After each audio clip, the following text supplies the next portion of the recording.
What's happening, YouTube? Oh, it sounds like maybe it's raining. No. It's been snowing pretty good. Fucked up my satellite 3 or 4 times today. I had to go rinse it off. Oh, man. Shot out. Got a lot done. Got a lot prepped for tomorrow, and I'll make good progress tomorrow. Real good progress in this living room. And I haven't heard hide nor hair from the real estate agent, so I'm gonna assume things are quiet, which is cool. It gives me time to knock out all this stuff. I mean, I got it squared away where if somebody, hey, they gotta come over, it's tightened up. Looks way better. But it'll be painted and gutted quickly, room to room. Actually, Joy, you hit it right on the head, wall by wall. It made it so easy because I was thinking about what really needed to be painted and caulked because I'm going to tint some windows and hang some blinds. And I'm like, okay, so that's the first wall I'm going to do because it's got a lot of little detail bullshit I got to get done. And I was like, that's a great idea. Joy was right, wall by wall by wall. Anyway, while I was getting at all this stuff and sat down to take a break here, and I'm probably gonna try to go do some more, but I'm pretty burnt. I've been at it since the butt crack of dawn, on and off with my little breaks, 2, 3, 4 hour stretch, and then I sit for 20, 30 minutes, depending on how I feel. But I was tripping down memory lane, and I thought, you know what? Let me take these folks with me.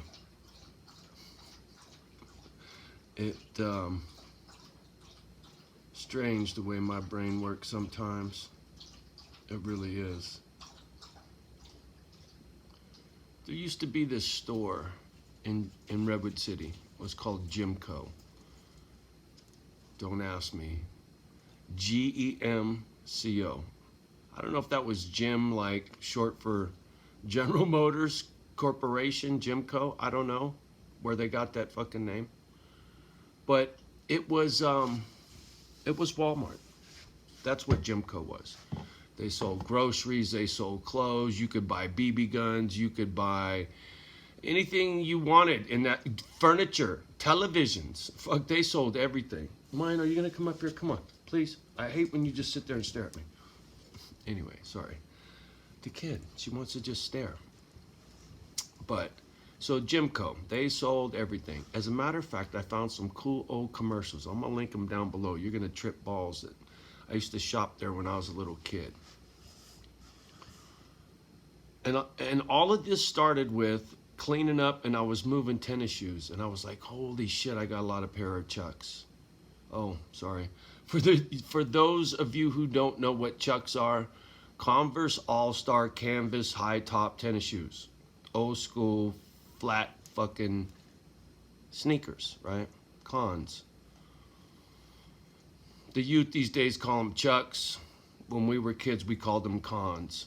Short for Converse. Not Chucks. Short for Chuck Taylor.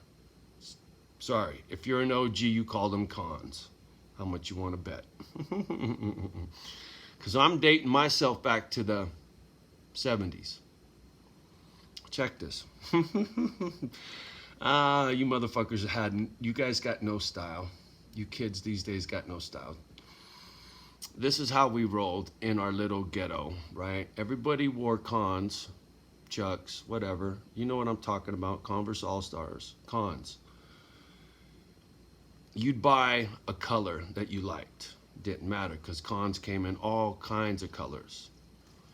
I remember I bought a gold pair of Cons, and nobody had seen a gold pair before. Nobody found any, and I was the only one that was rocking a gold pair of Cons. And the thing was, when you bought your Cons, you had to get a pair of matching laces. The laces had to be the exact same color as your shoes. And they always sold them in every fucking color. They had them. So you would get the matching laces. And when you laced your shit, you would double lace with white and gold. For me, it was white and gold. And you would diamond lace if you knew how to do it, or you would ladder lace, depending on whatever. And if you were lazy, you would just go standard issue. But you would do it backwards, where it was like, anyway. But it was a motherfucker trying to untie him when you did it like that. Just saying. So, you'd have cons that were double laced, matching, and then you had your Ben Davis. But your shit had to be creased, homie. You couldn't go out without your shit creased. And, and your cons with your double laces, and they had to be the long laces, so you had a lot of shit hanging off because they had to fit kind of wide and sloppy, not quite like you Adidas motherfuckers where they're falling off your goddamn feet. At least we could run in ours. But when you had double laces on your cons, they weren't short tops. They were always high tops. Nobody rocked short tops. It was always high tops. And you always took the high top and you folded it over. You folded the sides down like baseball players. You folded your shit down. You didn't rock them straight up. That looked stupid. If you had any style, you folded the sides down and the tongue down and your laces poking out, double laced, fucking creased. Pendleton, wife beater on underneath, Pendleton ironed, button to the fucking top.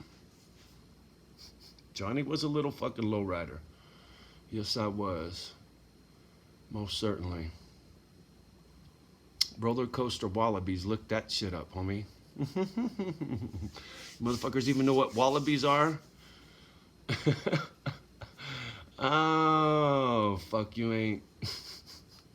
You ain't cool if you don't have roller coaster wallabies. I'm just saying. Fuck. Crazy. I had Stacy's too. Oh, sorry. Stacy Adams. Hard soled, short boots, lace up short dress shoes. But they were boots. They weren't low top. They were high, they were like cons, right? They had a little they were a real short boot, right? With a shell toe. Shell toe, Stacy Adams. And I even had steel taps on my shit, motherfucker. I shit you not. I'll never forget rolling around in Jeff Furman's 62 Impala to this day. Man. Anyway, memory lane, right? Do tedious work. Cleaning and just a lot of shit work today. And my mind wanders when I don't have to figure anything out. I'm not trying to measure and figure out what I'm going to do, how I'm going to do, and I'm just doing. Do. Your mind wanders, right? And I was hanging out at Jimco, picking up a pair of cons with matching laces and a pair of bins.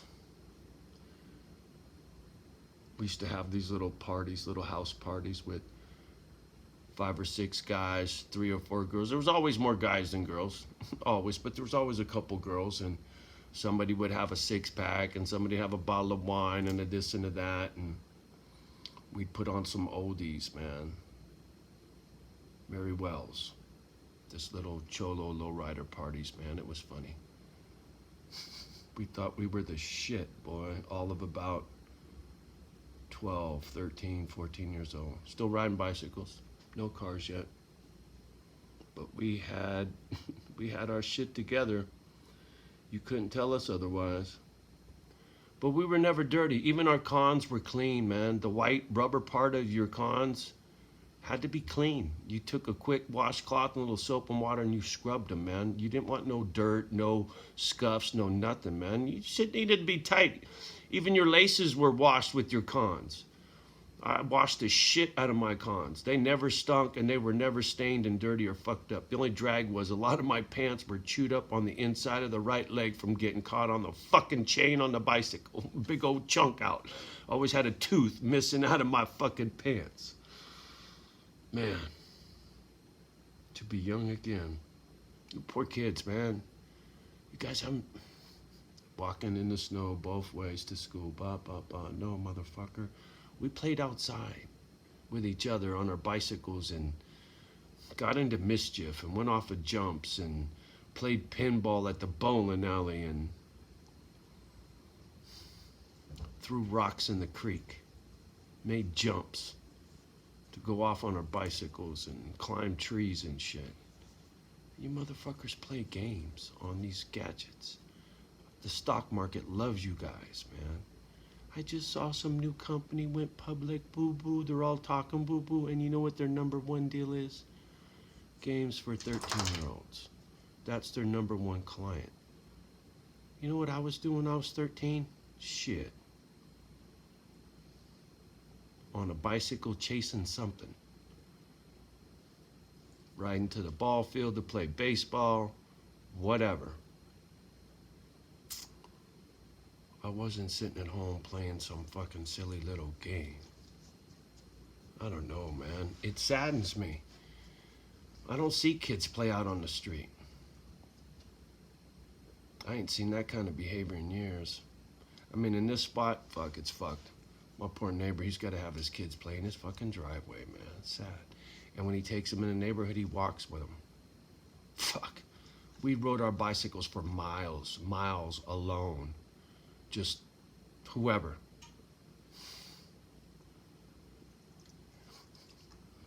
Boy, me and this one kid, we left in the morning, and I didn't come home till way after dark, and everybody flipped their shit. Mom called the cops. Uncle Mike was there. Uncle Mike kicked my fucking ass. Boy, I hated that motherfucker after that day for a long time, because he put it to me.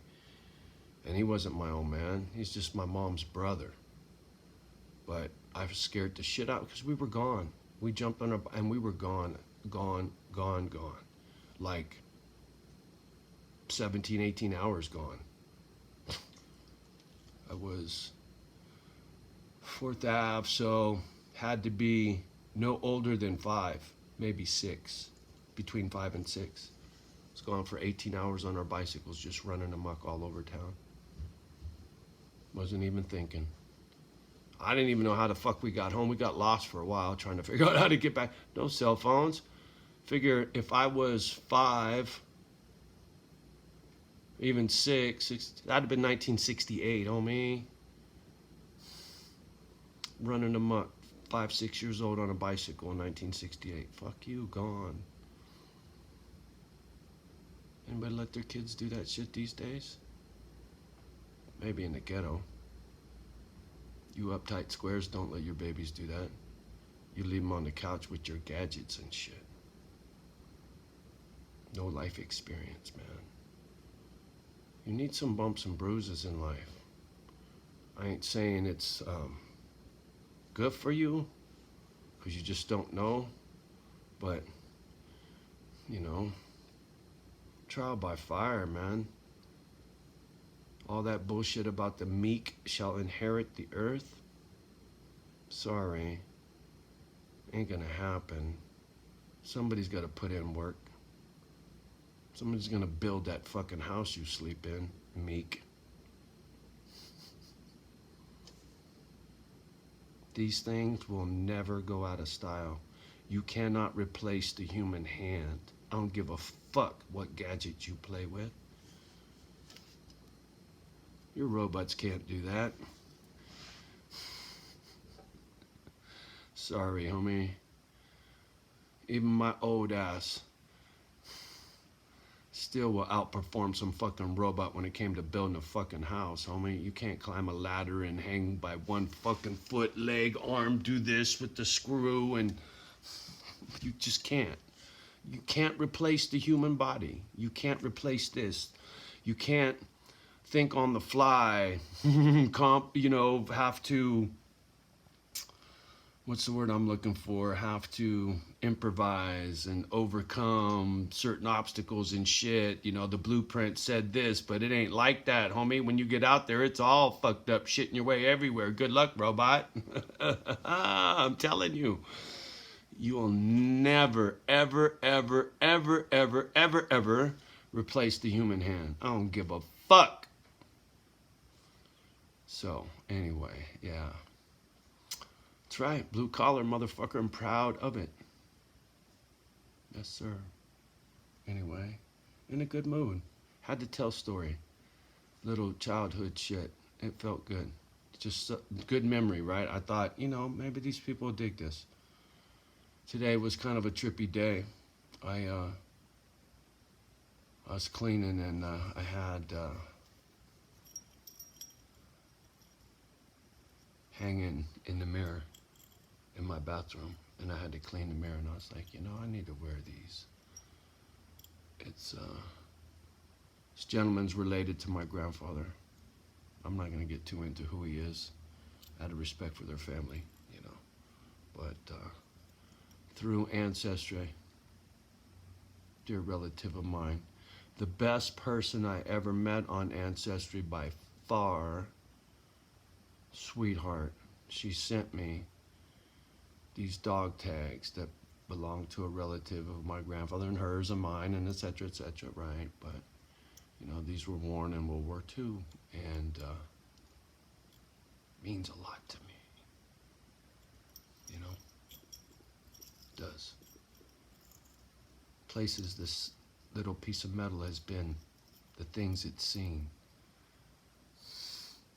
And it hangs right over your fucking heart, homie. Just saying. Sentimental. I just always been that way. It's like Joey's ring. And I said that story before. Joey. He was a cook for Mark Zuckerberg back when Facebook was next to nothing. And, he eventually became Mark Zuckerberg's personal chef and would fly with him wherever the fuck he went, help set up new campuses, new kitchens, and if homie threw a bash, Joey was the man to fucking do the spread, right? And so when Facebook went public, through the fucking roof, stocks, ding, ding, ding, ding, ding, ding, ding, ding, Joey became a millionaire many times over for being a cook. You never know. Flip those hamburgers with pride, homie. You go, Rose. You get 'em, girl. So, Facebook chef Joey got tattooed by Dave Dog. They got to chatting up, and Dave was doing some jewelry stuff with this lawyer friend. And him and Joey got to chopping up, and Joey goes, hey man, we should do some stuff. And so that ring right there, that skull right there, that's Black 31 Jewelry Company that Dave Dog and Joey got started. And Noah was helping out with it. This could be tough.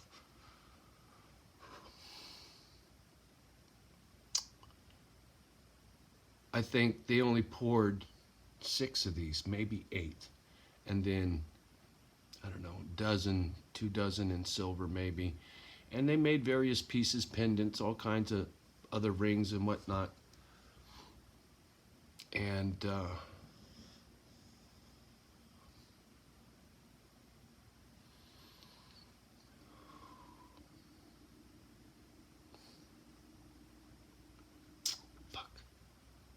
Joey died in a Harley accident. And that killed it. Dave couldn't fund it and didn't have the time to do 2 tattoo shops and try to get this line of jewelry. And Noah was supposed to step up and take it over. And Noah had too many things going on to take on that responsibility. He had good intentions. It just never went nowhere. And then Noah died. Fentanyl overdose. So there's not really too much of this jewelry out there at all. As a matter of fact, this mold, I'm going to cast some more. Dave Dog still has it, so that's something I want to do when I get to Misfit Island. I want to learn how to cast, and I'm going to buy the centrifuge, and I just want to make just these rings. I don't want to fuck around with nothing else but these rings. And so, whether it's these dog tags, or this ring, very sentimental to me. That's why I said this one, I'll get buried with this one. The rest of the shit's dog food. All that other crap. I don't give a fuck about none of that. This one don't go nowhere. Anyway. Story time. You never know what you're gonna get. Like a box of chocolates, motherfucker. You're laughing. Poor Kim has been sitting here so quietly just staring. Come here, baby. Come here. Come say goodbye. Come on. You've been so good. Come on. Up, please. Come on, girlfriend. Oh. She was just sitting there the whole time I was talking, not fussing, not doing nothing, just being a good girl. All right. Anyway, do what you do best. Do me a favor. Like, subscribe, and share to my fucking nonsense. Love the ones that love you back. Do your best to love the rest. And have a beautiful evening. And we'll talk tomorrow.